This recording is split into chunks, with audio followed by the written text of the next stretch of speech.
வணக்கம் சார். வணக்கம் sir. Sir, நாட்டையே உலுக்கிய ஒரு மிக முக்கியமான சம்பவம் அந்த கொல்கத்தாவுடைய பயிற்சி மாணவியுடைய சம்பவம். இது எப்படி சார், ஒரு மருத்துவராக உங்களுடைய நிலைப்பாடு எப்படி சார்? இந்த நிகழ்வை எப்படி நம்ம புரிஞ்சுக்கிட்டே சார்? முதல்ல கொல்கத்தாவில் ஆர்ஜி கார் அப்படிங்கிற மருத்துவக் கல்லூரியில் நடந்த மிக கொடுமையான பயங்கரமான மனதை பிழியக்கூடிய அளவிற்கு உருக்கக்கூடிய அளவுக்கு நடந்த சம்பவம் தான் ஒரு மருத்துவ மாணவியினுடைய படுகொலை. அதுவும் பாலியல் வன்புணர்வு, கொடுமையான பாலியல் வன்புணர்வு செய்து கொடுமையான முறையிலே கொலை செய்யப்பட்டிருக்கிறார். அப்படிங்கிற ஒரு நிகழ்ச்சி செய்தி இந்தியாவில் இருக்கக்கூடிய ஒவ்வொரு மருத்துவர்களுக்கும் மாணவர்களுக்கும் மருத்துவம் சம்பந்தப்பட்டவர்களுக்கும் மிக மிக கவலை தரக்கூடிய விஷயம்தான்.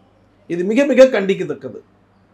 என்ன அப்படின்னா, ஒரு மாணவியினுடைய படுகொலை, அதுவும் வன்புணர்வு செய்யப்பட்டு இந்தியா முழுவதிலும் இருக்கக்கூடிய மாணவர்களுக்கு ரொம்ப அச்சத்தை கொடுத்துருக்கு. ஓகே, இது ரொம்ப கண்டிக்கத்தடவை. என்ன அப்படின்னா, ஒரு டாக்டர் ஃப்ரீ மைண்டாக இருந்தால் தான் ஒரு சர்வீஸே பண்ண முடியும்.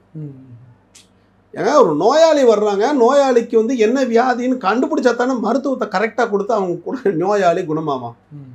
அப்போ மருத்துவம் பார்க்கக்கூடிய நோயாளிக்கு மனதில் ஒரு பயம், ஒரு அச்சம், ஒரு கவலை, இல்லை எனக்கு ஏதாச்சும் ஆபத்து நடந்துருமா என்கிற எண்ணம் அப்படி இருந்தது அப்படின்னா அந்த மருத்துவர் எப்படி அந்த மருத்துவ சேவையை செய்ய முடியும்? இது நம்ம என்ன மிஷினா?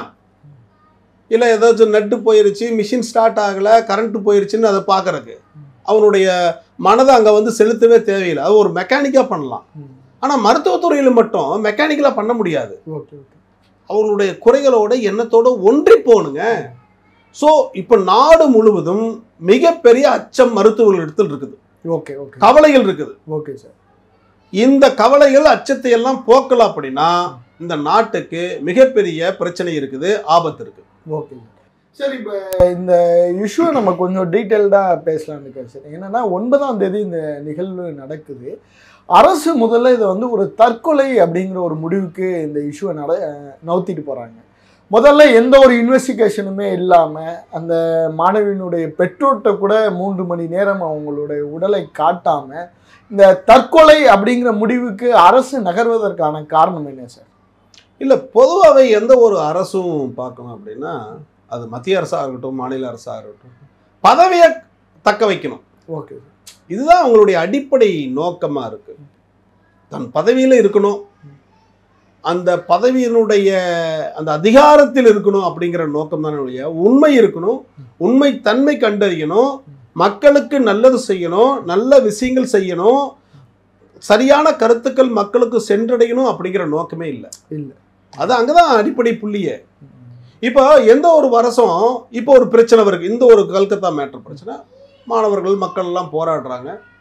போராடும் பொழுது அரசு என்ன பண்ணியிருக்கணும், அங்கே இருக்க இது இந்த மாதிரி டெத் ஆன பிறகு இது தற்கொலைன்னு அப்படின்னு ஒரு வார்த்தை சொல்றாங்க. அப்படி தற்கொலைன்னு சொன்னா இந்த கேஸை மூடிடலாம்ல. அதுக்கு மேல விசாரணை இருக்காது, ஒன்றும் இருக்காது, பெரிய பிரச்சனைகள் இருக்காது. அப்ப தற்கொலைன்னு எல்லாத்தையும் மூடி மறைச்சிடலாம். அப்போ அந்த நோக்கத்துல இது பண்ணியிருக்கலாம், ஒண்ணு அதை சொல்லி இருக்கலாம். ஆனா அது எவ்வளவு பெரிய தப்பு. ஆமா சார். உண்மைன்னு சொல்லணும் இல்ல. எந்த ஒரு அரசு நடக்கும்போது அந்த அரசுல பல்வேறு விதமான பிரச்சனைகள், குழப்பங்கள் எல்லாமே வரத்தான் செய்யும், இல்லாமல்லாம் இருக்காது. ஆனாலும் குழப்பத்துகளையும் பிரச்சனையும் எப்படி கையாளுறோம், அந்த பிரச்சனை எப்படி நம்ம டேக்கிள் பண்றோம், எப்படி அதை தீர்வு காண்றோம், அங்கதான் அரசை மக்கள் பாராட்டுவாங்க. அதுதான் முக்கியம். அவர் எந்த அளவுக்கு சிரத்தை எடுக்கிறாங்க அதுதான் முக்கியம். அதாவது பிரச்சனையே நடக்கக்கூடாது, ப்ராப்ளமே இருக்கக்கூடாது, எங்க அரசுக்கு வரக்கூடாது அப்படின்னு நினைச்சா அது நல்ல அரசே கிடையாது. ப்ராப்ளங்களை ஃபேஸ் பண்ணணும், பிரச்சனைகளை ஃபேஸ் பண்ணணும், அதற்கான தீர்வு சரியா சொல்லணும், உண்மைத்தன்மையா சொல்லணும். அப்பதான் மக்கள் அதை உணர்ந்து கொள்வாங்க. மக்கள் இப்ப இருக்கக்கூடிய மக்கள் மிகச்சிறந்த அறிவாளிகள். முன்ன மாதிரிலாம் கிடையாது. விழிப்புணர்வு இல்லாமலாம் இல்லை. இப்போ ஒரு செகண்ட்ல ஒரு நொடியில உலகம் முழுவதும் விழிப்புணர்வு வந்துடும். அப்போ இந்த சூழ்நிலையை மக்கள் அரசை ஆளுகிறவர்கள், அதிகாரத்தில் இருப்பவர்கள் மனசுல வச்சுக்கணும். ஒரு நொடியில் எல்லா விஷயம் எல்லாத்துக்கும் தெரிஞ்சிடும், எதையும் மூடி மறைக்க முடியாது, தவறான விஷயத்துங்களை சொல்லக்கூடாது, சரியானது தான் சொல்லணும், சரியான தகவல்களை சொல்லணும் அப்படின்னு நினைக்கணும். அதற்காக உண்மைக்காக ஈவன் தன்னுடைய அரசு போனாலும் போயிட்டு போகுது அப்படிங்கிற நிலை இருக்கணும். அப்பதான் உண்மைத்தன்மை வெளிவரும். ஆக்சுவலாக சார் நிறைய கற்பிதங்கள் சொல்கிறாங்க இந்த இந்த மரணத்தை வச்சு. ஆனால் ஒரு மருத்துவராக, ஏன்னா உங்களுக்கு அகில இந்திய அளவில் தொடர்பு இருக்கிறதுனால, என்ன what are the possibilities sir? என்ன மாதிரியான ஒரு நிகழ்வு, ஒரு கொடூர நிகழ்வு அங்கே நடந்திருக்கும் சார்? சார் சம்பவம் பார்த்தீங்கன்னா அவங்க ஒரு போஸ்ட் கிராஜுவேட் செஸ்ட் மெடிசனில் இருக்கிறாங்க. Okay sir. ஒரு மூத்த மருத்துவ மாணவி. ஓகே. அப்போது முதுகலை பட்ட படிப்பு படித்த மருத்துவ மாணவி ஒரு நாள் ஃபுல்லாக டியூட்டி பண்ணிவிட்டு அடுத்த நாள் ரெஸ்ட் எடுக்கிறதுக்கு அவங்க இந்த செமினார் ரூம்னு சொல்லிட்டு ஒரு ரூமுக்கு போகிறாங்க. ஓகே. அங்கே ஒரு ரூம் சார். இந்த இடத்துல ஒரு கேள்வி சார். இப்போ ஒரு மருத்துவ மாணவிக்கு ஒரு அறையை கூட ஒரு அரசு ஒதுக்க முடியாமல் ஒரு செமினார் ஹாலில் தங்க வைப்பது ஒரு சரியான நடவடிக்கையா சார்? தப்பு தாங்க. அதுதான் சொல்கிறேன். அதுதான் எங்களுடைய டிமாண்டும் கூட. ஓகே. பெண் மருத்துவர்களுக்கு நைட் டியூட்டி பண்ணாங்கன்னா, நைட் டியூட்டி தொடர்ச்சியாக 24 மணி நேரம் பண்ணுறாங்க, ஈவன் 36 மணி நேரம் கூட தொடர்ச்சியாக பண்ணுறாங்க. லீவு கிடைக்காது. ஏன்னா பற்றாக்குறை இருக்குது, மருத்துவர்கள் பற்றாக்குறை இருக்குது, நோயாளிகள் அதிகமாக வர்றாங்க, நோய்களினுடைய தன்மை அதிகமாகிடுச்சு, மருத்துவர்கள் பற்றாக்குறை, நோயாளிகள் இது, அவங்களுக்கு ட்ரீட்மெண்ட் கொடுத்தாகணும். ஸோ இந்த சூழ்நிலையில் அவங்களுக்கு சரியான தங்குமிடம் கிடையாது, கழிவறை வசதி கிடையாது, தண்ணீர் கிடையாது. அங்கெல்லாம் வந்து வெளிச்சங்களே இருக்காது, லைட்டு கம்மியாக இருக்கும், அவங்கள சுற்றி இருக்கக்கூடிய இடங்கள் எல்லாம் லைட்டு கம்மியாக இருக்கும், இருட்டாக இருக்கும். இந்த மாதிரி சூழ்நிலைகள் தான் மருத்துவர்கள் வந்து தன்னுடைய பணியை செஞ்சுட்டு இருக்கிறாங்க. இது ரொம்ப கவலையான ஒரு சூழ்நிலை. கண்டிப்பா சார். அவங்க அந்த இரவு போறாங்க, அதுக்கப்புறம் சார். ஆமாங்க, அந்த இரவு போய் அவங்க தங்குறாங்க. ஓகே. தங்கும் பொழுது 3 மணி நேரத்தில், அதாவது அந்த அவங்களோட சேர்ந்து சக மருத்துவர்களும் சேர்ந்துட்டு இந்த மாதிரி பணி முடிச்சுட்டு, சரி ரொம்ப லேட் ஆயிடுச்சு, நீங்கள் ரெஸ்ட் எடுக்க போங்க அப்படின்னு சொல்லிட்டு இவங்க ரெஸ்ட் எடுக்கிறதுக்கு ரூமுக்கு வந்துடுறாங்க. ஒரு சக மாணவர்களும் அவங்க ரூமுக்கு போயிட்டாங்க. ஓகே. போனப்போ 3 மணி நேரத்தில் இந்த சம்பவம் நடந்திருக்கு. அவங்க அறைக்கு போனதுலேருந்து 3 மணி நேரத்தில் இந்த சம்பவம் நடந்துருச்சு. கரெக்டாக வந்து ஒரு ஏர்லி மார்னிங் ஒரு 3 மணிலிருந்து இந்த சம்பவங்கள் நடந்திருக்கு, விடிய கத்தால வரைக்கும். காலையில் போய் பார்க்குறாங்க, அந்த ரூமில் வந்து ஒரு மருத்துவர் வந்து இந்த மாதிரி பாலியல் வன்புணர்வு செய்து படுகொலை செய்யப்பட்டு கிடக்கிறாங்க. இந்த நியூஸ் வெளியே வருது. இந்த நியூஸ் வெளியே வந்த உடனே அதிகாரிகள் என்ன சொல்கிறாங்க, இது தற்கொலையாக இருக்கும் அப்படின்னு சொல்லி மூடி மறைக்க பார்க்குறாங்க. அப்போ இது ஆட்டாப்சி போகுது, உடல் பரிசோதனை போகுது. அதற்கு பிறகு இந்த நியூஸுகள் எல்லாம் வெளியே மீடியாக்களுக்கு வரும்போது, சோசியல் மீடியாவுக்கு வரும்பொழுது அது பெருசாக விவாதிக்கப்படுது. அப்போ எப்படி கொலை பண்ணாங்க, எப்படி நடந்துச்சு அப்படிங்கிறது வந்து அதெல்லாம் விசாரணைகள் வந்துச்சு. விசாரணைகள் வந்தோடனே இது வந்து வங்காள அரசு அந்த அதிகாரிகள் விசாரணை செய்ய வேண்டாம், சிபிஐ தான் விசாரணை செய்யணும் அப்படின்னு சொல்லிட்டு கோர்ட்டே சொல்லிடுச்சு. இந்த போஸ்ட்மார்ட்டம் ரிப்போர்ட் வந்து ரொம்ப குரூஷியலாக எல்லாராலையும் சொல்லப்படுது சார். அதில் என்னென்ன சப்ஸ்டிட் பண்ணியிருக்காங்க சார்? போஸ்ட்மார்ட்டம் ரிப்போர்ட்டில் என்ன சொல்கிறாங்கன்னா, மிக கொடூரமான வன்புணர்வு செய்து பாலியல் பலாத்காரம் செய்து கொலை செய்யப்பட்டிருக்கிறான்னு சொல்கிறாங்க. ஒன்று, கழுத்து நெரிக்கப்பட்டிருக்கிறது. கழுத்து நெரிக்கப்பட்டு இந்த மாதிரி குரல் வடை இருக்கு பாருங்க, அதனுடைய கிரைகார்ட் கார்டிலேஜ்னு ஒரு இருக்கு. இதுதான் கிரைகார்ட், ஆடம்ஸ் ஆப்பிள்னு சொல்லுவாங்க. இது அது வந்து உடஞ்சிருச்சு அப்படின்னா கழுத்து நெரிக்கப்பட்டிருக்கு. ஒன்று. ரெண்டாவது ஸ்மூதரிங் அப்படின்னு சொல்லுவாங்க, அதாவது மூக்கை வச்சு மூக்கை வாயை வச்சு அடைக்கிறது. இது இது பண்ணியிருக்காங்க. ரெண்டாவது கழுத்து எலும்பு உடைக்கப்பட்டிருக்கு. இந்த கழுத்து எலும்பு வந்து உடைக்கப்பட்டிருக்கு. முதுகு தண்டுவோட எலும்புகள் உடைக்கப்பட்டிருக்கு. அது எந்த அளவுக்கு, அதற்கு அடுத்து கால் இருக்கக்கூடிய முட்டி எலும்பு இருக்குல்ல, அந்த எலும்பை இப்படி இருக்கக்கூடிய காலுடைய எலும்பு இப்படி உடைச்சிட்டாங்க, 90 டிகிரியில உடைச்சு எடுத்திருக்காங்க. முட்டையினுடைய எலும்பு உடைக்கப்பட்டு இருக்கிறது. பெண்ணுடைய பிறப்புறுப்பு பலத்த சேதம் அடைஞ்சிருக்கு. அவங்களுடைய ரிப்போர்ட் என்ன சொல்றாங்க அப்படின்னா, அதில் இருக்கக்கூடிய பெண் உறுப்பினுடைய திரவம், அதாவது ஆணினுடைய விந்து கிட்டத்தட்ட ஒரு 150 கிராம் இருக்குதுன்னு சொல்றாங்க. நார்மலா ஒரு மனுஷனுக்கு வந்து 5 கிராம் தான் வரும். அப்ப 150 கிராம் இருக்கிறதுனால அவங்களுடைய கணக்கு இன்னும் அது விசாரணையில் இருக்குது. தெளிவான முடிவு இனிமேல் தான் வரும். பட் இருந்தாலும் இதுவரைக்கும் நடந்த விசாரணையில ஒரு அதிகமான அளவு வந்து விந்து அணுக்கள் உள்ள இருக்குது, விந்துகள் இருக்கிறது அப்படிங்கிறதுனால இது வந்து ஒருத்தர் செஞ்சிருக்க முடியாது, பல பேர் சேர்ந்து செஞ்சிருக்கணும், கூட்டு பலாத்காரம் நடந்திருக்கலாம் அப்படின்னு அவங்க சொல்றாங்க. இது இல்லாம கண்களில கண்ணாடி துகள்கள் பொறுத்த இதாயிருக்குது, குத்தி இருக்குது. Okay okay. கிளாஸ் பீஸ் கண்ணுக்குள்ள குத்தி இருக்குது. ஸோ இது போன்ற கொடூரமான நிகழ்ச்சிகள் செய்து கொடூரமாக கொலை பண்ணியிருக்கிறாங்க. இதுதான் postmortem report. So postmortem report வந்து ரேப் அண்ட் மர்டர் ரெண்டாவது கூட்டு பலாத்காரம் செய்வதற்கு வாய்ப்பு இருக்கு. அதற்கு பிறகு என்ன சொல்லியிருக்காங்கன்னா போஸ்ட்மார்ட்டம் ரிப்போர்ட் இறந்த பிறகும் பாலியல் வன்புணர்வு செஞ்சிருக்கிறாங்க அப்படின்னு சொல்றாங்க. இறந்த பிறகு ரேப்பு. இது எவ்வளவு பெரிய கொடூரம். ஒரு சாதாரண மனிதன், சாதாரண சிங்கக்கூடிய மனுஷன் கூட இதை செய்யவே மாட்டான். அவன் மிருகத்தை விட கேவலமானவன், மிருகத்தை விட மோசமானவன் தான். மிருகமெல்லாம் இப்படி செய்யவே செய்யாது. எந்த ஒரு மிருகம்னாவது இப்படி செய்யுமா? செய்வதற்கு வாய்ப்பே இல்லை. மிருகத்தை விட கேவலமானவன். கண்டிப்பாக சார். இப்போ நீங்கள் சொல்கிறதுலேருந்தே அந்த சூழல் நம்மளால் கற்பனை கூட பண்ணி பார்க்க முடியாத ஒரு பயங்கரமான ஒரு சூழல். தொடர்ந்து சார் இது மாதிரியான மாணவிகள், இது மாதிரியான மாணவர்கள், இவங்களுக்கு இதே மாதிரி இந்த கலாச்சாரம் வந்து இப்போ இந்தியா முழுக்க ஒரு பெரிய ஒரு அதிகமாக போகுது. இதுக்கு பின்னணியில் என்ன இருக்கும்? இல்லை இப்போ இதுக்கான என்ன மாதிரி இதை நம்ம எடுத்துக்கிறது சார்? சார், இது எப்படி பார்க்கணும் அப்படின்னு சொன்னோம்னா, முன்னாடி எல்லாம் வந்து மருத்துவர்களுக்கும் மக்கள் இருக்கக்கூடிய நெருக்கம் அதிகமாக இருந்துச்சு. ஓகே, நல்ல ஒரு பாண்ட் இருந்துச்சு. ஒரு கிராமம்னா ஒரு மருத்துவர் இருப்பாங்க, 4-5 மருத்துவர் இருப்பாங்க.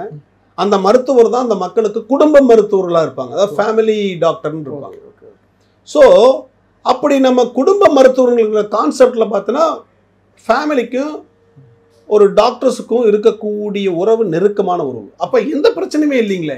ஒரு 20 வருஷத்துக்கு முன்னாடி மருத்துவர் படுகொலை செஞ்சுட்டாங்க, கற்பழிக்கப்பட்டாங்க, மருத்துவர் அடிச்சிட்டாங்க, மருத்துவருடைய கையை காலை உடைச்சிட்டாங்க அப்படின்னு செய்திங்க நம்ம பார்த்துருக்குறோமா, கேட்டிருக்கிறோமா? கிடையவே கிடையாதுங்களே. கடந்த 10 வருடங்களாக 15 வருடங்கள் இந்த செய்திகள் அதிகமாக தினந்தோறும் நடக்குது. கோயம்புத்தூர்ல கூட ஒரு சம்பவம் நடந்திருக்கு. ஆமா, இப்ப கூட தூத்துக்குடியில் கூட ஒரு சம்பவம் நடந்திருக்கு. தினந்தோறும் பத்திரிகையில தரங்கன்னா இந்த சம்பவங்கள் நடந்துட்டே இருக்கு. அப்ப இது என்ன காரணம் அப்படிங்கிறத நம்ம ஆராய்ஞ்சு தான் பார்க்கணும். அப்ப மருத்துவர்களுக்கும் மக்கள் இருக்கக்கூடிய இடைவெளி இருக்கு பாருங்க, இது அதிகமாயிட்டே இருக்கு. இடைவெளி அதிகமாயிட்டு இருக்கு. அப்ப இந்த இடைவெளி அதிகமாக அதிகமாக மக்களுக்கு மருத்துவர்கள் மேல இருக்கக்கூடிய அந்த எண்ணங்கள் இருக்குல்ல, அந்த வெறுப்புணர்வு எண்ணங்கள் அதிகமாயிட்டே இருக்கு. அப்ப வெறுப்புணர்வுகள் எண்ணங்கள் அதிகமாக அதிகமாக என்ன வருது? குரோதம் உள்ளுக்குள்ள மைண்டுக்குள்ள வந்துடுது. மக்கள் எல்லா மக்களுக்கும் நான் சொல்ல வரல, ஒரு 100க்கு ஒருத்தருக்கு வந்துடுது, இல்ல 100க்கு 2 பேர் வந்து, அந்த 100ல 2 பேர் தானே இத்தனை பிரச்சனை பண்றாங்க. யாரோ ஒருத்தர் 2 பேர் பிரச்சனை பண்றது ஒட்டுமொத்த சமூகத்துக்கும் பிரச்சனை பண்ற மாதிரி காண்பிக்கப்படுது இல்லைங்க. அப்போ மக்களுக்கும் மருத்துவருக்கும் இடைவெளி அதிகமாக அதிகமாக அதிகமாக அவர்கள் இருக்கக்கூடிய மனது எண்ணங்களும் விரோதமாக அப்படியே அதிகரிச்சுட்டே போகுது. அதிகரிச்சுட்டு போகும்போது மருத்துவத்துறைக்குள்ள வரும்போதே, ஆஸ்பத்திரிக்குள்ள வரும்போதே மக்களுடைய மனதில் என்ன வந்துச்சு? இவர் சரியா செய்வாரா மாட்டாரா, இவர் ஏமாத்துவாரா ஏமாற்ற மாட்டாரா, ஆமா இவர் வந்து நம்மளை வந்து ஏதாச்சும் அலக்கழிச்சு நிறைய காசு சம்பாதிக்காக டெஸ்ட் செய்வாரா மாட்டாரா, தப்பான ஆப்ரேஷன் பண்ணிடுவாரா அப்படின்னு ஒரு எதிர்மறையான எண்ணங்கள் உருவாயிருச்சுங்க. ஓகே, அப்ப எதிர்மறையான எண்ணங்கள் உருவாகும் பொழுது எப்படி அங்க ஒரு இணக்கம் வரும்? இணக்கமே வராதே சார். நம்பிக்கைன்னு ஒண்ணு இருந்தா தான் சார் நாட்டுல இருந்து நல்லது நடக்கும். ஒரு குடும்பத்திலேயே எடுத்துக்கங்க, குடும்பத்துல கணவன் மனைவி இருக்காங்க, கணவன் மனைவிக்குள்ள என்ன இருக்கணும்? ஒரே ஒரு வார்த்தை, ட்ரஸ்ட் இருக்கணும், நம்பிக்கை இருக்கணும். அந்த நம்பிக்கை இல்லைன்னு வச்சுக்கங்க, அந்த குடும்பமே போச்சு. கணவன் ஏதாவது ஒரு செயலை செஞ்சிருப்பான், அப்ப அதுக்கு வந்து தப்பு காரணம் கண்டுபிடிச்சிருவாங்க. மனைவி அதே போல ஏதாச்சும் ஒன்று செயல் செஞ்சிருப்பாங்க, அது கணவன் தப்புக்காரன் கண்டுபிடிச்சிருவாங்க. அப்போ கணவன் மனைவிக்கு எப்படி நம்பிக்கை இல்லைன்னா அந்த குடும்பம் அழிஞ்சிருமோ, அதே மாதிரி மருத்துவருக்கும் மக்களுக்கும் இருக்கக்கூடிய நம்பிக்கை போச்சு அப்படின்னா மக்கள் ரொம்ப பாதிக்கப்படுவாங்க. இது ரொம்ப முக்கியம். அப்போ இந்த உணர்வு இருக்கு பாருங்க, இந்த உணர்வு தான் ரொம்ப அதிக அளவில் பெருகிட்டே இருக்கு. இப்போ தமிழகம் முழுவதும், இந்தியா முழுவதும் இந்த உணர்வு மக்கள்கிட்ட அதிகமாயிட்டே இருக்கு. இந்த உணர்வை குறைக்கணுங்க, இந்த இடைவெளியை குறைக்கணும். யாருக்கு? மக்களுக்கும் மருத்துவர்களுக்கும் இருக்கக்கூடிய இடைவெளி குறைக்க குறைக்க குறைக்க குறைக்க இந்த பிரச்சனைகள் எல்லாம் சால்வ் ஆயிடும். அப்ப அதற்கான வழிகள், திட்டங்கள், இது எல்லாத்தையும் நம்ம என்ன பண்ணணும்? செயல்படுத்தணும். அரசு செயல்படுத்தணும், மக்கள் செயல்படுத்தணும், மனிதர்கள் நம்ம டாக்டர்ஸ் செயல்படுத்தணும். எல்லாம் சேர்ந்து ஒரு கூட்டு முயற்சி அதை பண்ணணும் சார். இந்த கேப்பை குறைக்கணும் சார். கண்டிப்பா டாக்டர்ஸ்க்கும் மக்களுக்கு இருக்கக்கூடிய கேப்பை குறைச்சோம்னா இந்த ப்ராப்ளம் சால்வ் ஆயிடும். கண்டிப்பாக சார். இதற்கு வந்து இந்த போதைப் பொருள் பழக்கமும் இந்தியா மட்டும் இல்லை, தமிழகம் மட்டுமல்ல, இந்திய முழுக்கவும் ஒரு பெரிய தாக்கத்தை ஏற்படுத்துது. அதோட இன்ஃப்ளூயன்ஸும் இருக்குன்னு சில செய்திகள் நமக்கு கிடைக்குது சார். இந்த போதைப் பொருளால் இன்னைக்கு இருக்கிற இளைஞர்கள் பெருவாரியான பாதிப்பு, அதாவது ஒரு மனிதத்தன்மை இல்லாமல் மிருகத்தன்மையும் இல்லாமல் மாறுறதுக்கு இந்த போதைப் பொருட்கள்லாம் ஒரு பெரிய காரணமா சார்? காரணமாக இருக்குன்னு தான் சார் நினைக்கிறேன். ஓகே, ஒரு சாதாரண ஒரு மனிதன் நல்ல சிந்தனையோடு நல்ல வேலை செய்யணும், அப்பா அம்மா பார்க்கணும், குடும்பத்தோடு இருக்கணும், இந்த சொசைட்டிக்கு ஏதாவது செய்யணும் அப்படின்னு நினைக்கிறவங்க யாரும் இது போன்ற காரியங்களில் இறங்க மாட்டாங்க சார். ஒரு வன்முறை செய்கிறது, ஒரு கொலை செய்வது, ஒரு கற்பழிப்பு செய்வது, திருடுவது, இது போன்ற காரியங்களை செய்கிறவர்கள் எல்லாரும் ஒரு சாதாரண எண்ணத்தோடு இருக்கக்கூடிய மனிதர்களே அல்ல. அவர்களுடைய மனதிலே வக்கிரங்கள் புதைக்கப்பட்டிருக்கும். இது ஒன்று. அது 100க்கு ஒரு 2% 3% இருப்பாங்க, ரைட்டா? அந்த மாதிரி வக்கிரம் கொண்ட மனிதர்கள் இருக்கிறாங்க பாருங்க மனதில், அவங்களுக்கு உறுதுணையாக இல்லை அவங்களுக்கு ஊக்குவிக்கிற அளவுக்கு இருக்கக்கூடியது வந்து இந்த போதைப் பொருள்கள் தான். நீங்கள் மர்டர் பண்ணுறவங்க எல்லாம் பாருங்க, கற்பழிப்பு பண்ணுற ஒரு சாதாரண மைண்ட்லேயே போக மாட்டாங்க, ஃபுல் போதை ஏற்றிருப்பாங்க, மது ஃபுல்லாக குடிச்சிருப்பாங்க, ஒன்று. இல்லைன்னா போதை மருந்துகள் சாப்பிட்ருப்பாங்க, 2. கஞ்சா அதிகமாக குடிச்சுக்கிட்டு இருப்பான். அப்போ இந்த மாதிரி கஞ்சா குடிக்கிறது, போதை மருந்து எடுத்துக்கிறது, மது அதிகமாக குடிக்கிறது, அதெல்லாம் குடிச்சு குடிச்சு குடிச்சு குடிச்சு சிந்திக்கக்கூடிய திறனையே இழந்துடுறது. அப்படி சிந்திக்கக்கூடிய திறனையே இழந்துவிட்ட பிறகு தான் ஒரு கொலை பண்ணிட்ட பிறகு அவன் செத்து போயிருப்பான். கொலை பண்ண பிறகு செத்து போயிருப்பாங்க சார். நீங்கள் நிறைய இதில் பார்த்துருப்பீங்க, செத்து போனவனையே வெட்டிக்கிட்டே இருப்பாங்க பாருங்க. ஆமாம், செத்த பாம்பு அடிக்கிற மாதிரி வெட்டு வெட்டு வெட்டு வெட்டுன்னு வெட்டுவாங்க. என்னன்னா அந்த அளவுக்கு வக்கிரம் மைண்டுக்குள்ள இருக்குது, ஏதாவது வக்கிரம் இருந்துகிட்டே இருக்குது. அப்போ கண்டிப்பாக சொல்லுவேன், இந்த போதை மருந்துகள், மது, ட்ரக்ஸு, கஞ்சா, இது வந்து இந்த காரியங்கள் செய்வதற்கு, இந்த வக்கிரமான காரியங்களை செய்வதற்கு, படுகொலை கற்பழிப்பு செய்வதற்கு அதிக அளவு துணை போகிறது. இதுதான் காரியமா இருக்குது. அப்ப இதை அட்ரஸ் பண்ணணும். குற்றங்களை தடுக்கணும்னா, இந்த நாட்டில் குற்றங்களை தடுக்கணும், கொலைகளை தடுக்கணும், வக்கிரங்களை தடுக்கணும், கற்பழிப்பை தடுக்கணும்னா போதைப் பொருளில் வந்து என்ன பண்ணணும், தடை செய்யணும், அதை கண்காணிக்கணும், அதற்கான சட்டங்கள் கடுமையாக்கப்படணும். அது எங்கிருந்து வருது, எப்படி ரூட் காசு, அதை நம்ம சரி பண்ணணும். இதற்கு உறுதுணையாக இருக்கிற அத்தனை பேர்த்தையும் தண்டிக்கப்படணும். சார் நான் என்ன சொல்ல வர்றேன் அப்படின்னா, இப்போ ஒருத்தர் வந்து நல்லவனை ஆக்கணும் அப்படிங்கிறது சரிதான். ஆனால் இப்போ ட்ரெண்ட் எப்படி ஆயிடுச்சுன்னா, ஒரு ரவுடி ஆகிட்டா அவனுக்கு இருக்கக்கூடிய மதிப்பு மரியாதை வேறுன்னு சொல்லிட்டு எல்லாமே ரவுடியாக ஆசைப்படுறாங்க. இந்த நாட்டில் முன்னாடியெல்லாம் எப்படி இருக்கும், தலைவர் மாதிரி ஆகணும்னு ஆசைப்படுவாங்க. சார் அந்த தலைவர் மாதிரி ஆகணும் சார், ஒரு பெரிய தலைவர் சார், அவருக்கு பேரும் புகழ வந்திருக்கு, அந்த மாதிரி நான் ஆகணும் சார் அப்படின்னு நிறைய பேர் ஆசைப்படுவாங்க. என்ன சார், காமராஜர் மாதிரி, கருணாநிதி மாதிரி, இந்திரா காந்தி மாதிரி, இந்த மாதிரி பெரிய பெரிய தலைவர்கள், காந்தி மாதிரி, அம்பேத்கர் மாதிரி, இந்த மாதிரி பெரிய பெரிய தலைவர்கள் மாதிரி ஆகணும்னு ஆசைப்படுறாங்க.